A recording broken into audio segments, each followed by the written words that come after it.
Y'all can do better than that. You can do much better than that. Come on, come on. This is the example of what you get when you choose to attack all members of the human family. This is what you get when you decide to go after a person's child. This is what you get when you choose to attack men, women, medical professionals, those with degrees, those without degrees, and all in between. I bring you greetings on behalf of the Honorable Minister Louis Farrakhan, whom is my leader, my teacher, and my guide. And I have to make it very clear that they really didn't expect all of this. Give yourselves another round of applause. Come on, come on, come on, come on.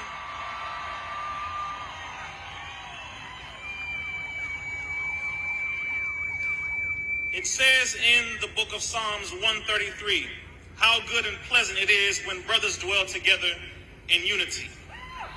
In the Holy Quran, chapter 3, verse 103, it says, and behold, hold firmly to the rope of Allah, all together, and become not divided, and remember the favor that I have given unto you. When you were enemies, and he brought your hearts together, you became, in his favor, brothers.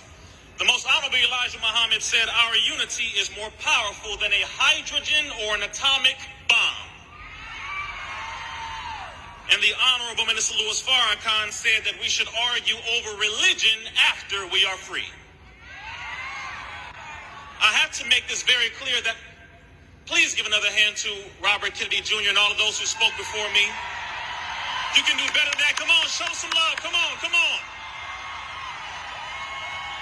That man came to me in 2015 when no one in the black community would listen to what is happening to black people as it pertains to vaccines. We thought Tuskegee was it. He came to us and said, there is something happening now that is far worse than Tuskegee ever was. He met with me and I brought my minister, the Western Regional Minister for the Nation of Islam, Minister Tony Muhammad.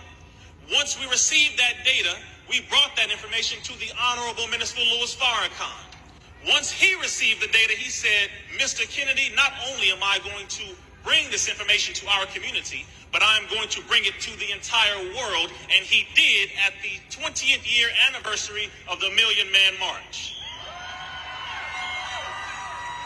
That was streamed to over 42 countries to over 1.2 billion human beings across planet Earth. Y'all can clap for that. Come on now, come on. I find it no coincidence that we are standing where Reverend Dr. Martin Luther King Jr. made his great I Have a Dream speech. Give a round of applause and show love to our beloved ancestor, Dr. Martin Luther King Jr., a powerful man, a beautiful man, an articulate man. We like to hear the I Have a Dream speech. We like to hear Mountaintop, but we have run that a little too deep, I would say. 2 years of Dr. King's life is when he woke up from that dream.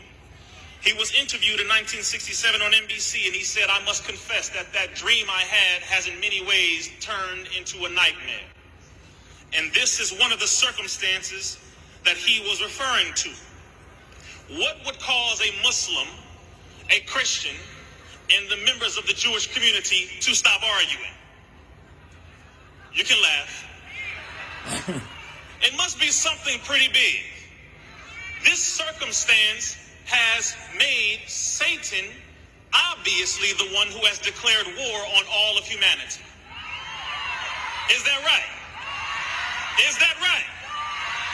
Okay then, well let me make it very clear. Not only did he declare war on all of us, but as you see in the audience, you see those who are Muslims, Christians, those in the Jewish community, those who are a part of the spiritual systems, those who are non-religious, Democrats, Republicans, white, black, everyone all in between. This is the example that they do not want to see, but they have no choice. You use the black community yet again to push poison. You played the people while pimping us. Did I say it clearly? Say it again? Yes, sir. You used the black community. Pardon me, you pimped the black community and played everyone else. They used our artists. They used our athletes, our singers, our rappers to ensnare the masses of humanity while saying the same old tired statement, safe and effective, safe and effective. But you never told them the science. You never told them the data. And you never allowed them to ask the proper questions. But now we are here to answer those for them. And as I close, we do know how to read. I know you didn't think we read. Even though it was illegal, I think it's been legal for quite some time. But we read the VAERS information. We read all of the data. We have debated with some of your scientists, some of your quote-unquote medical professionals, and we have found that there were so many things that you have omitted that Mr. Robert F. Kennedy Jr. outlined beautifully. But Tuskegee was not the worst. You experimented on 1,500 children in LA in the 90s. You experimented on over 20,000 black and brown women in the prisons of California. You experimented on inmates in Philadelphia. You have experimented on our people for quite some time, and as demonstrated with some of those vaccine injured, you have experimented on over 1 million and potentially over 1 billion people recently with this new quote-unquote vaccine. So this has been the mass COVID experiment. Did you hear me? I want to make sure you stand with me. I'm almost done.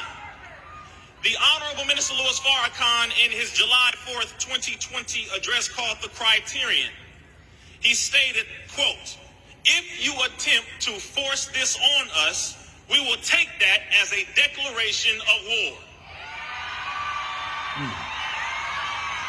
And before anyone attempts to take that as a soundbite and use that as a threat, let me go ahead and make a familiar quote, because you know how they do. This sounds quite familiar. I believe a founding father by the name of Benjamin Franklin made the statement that, quote, "Rebellion to tyrants is obedience to God." So I think we are in the epitome of what is called an American. I think we are following what it is called to be an American. And the last I will say here, the Honorable Minister Louis Farrakhan warned the Pope. He warned the president at the time. He warned every member in Africa as it pertains to the leadership, and he warned all members of the human family, and he told them, we do not want your vaccine. Did he say it? Did he say it?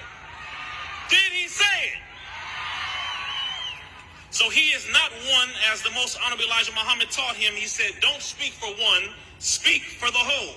The challenges have been issued, and not one of these medical professionals, not one of these scientists, Fauci nor Gates, have answered the challenge. But I believe from this point on, we must continue to issue the challenge. You must face the challenge. Does that make sense? We have the right and the freedom, as you have stated under the First Amendment of the United States Constitution, to our practice of religion, our practice of the freedom of press, our religious freedoms, and as it pertains to speech, and as it pertains to assembly. Are these the First Amendment freedoms that they guarantee to us? Are they? Well, if these are the First Amendment freedoms, then I will say we as a people have to continue to come together, regardless of your color, regardless of your creed, regardless of your religion, regardless of whatever you call yourself, because to them, none of that matters. Our enemies don't argue over religion while we do. But we need to end that today. So thank you very much for listening. Let us continue to come together. The fight is on. The fight is on. And I pray Allah blesses each and every one of us. Assalamu alaikum.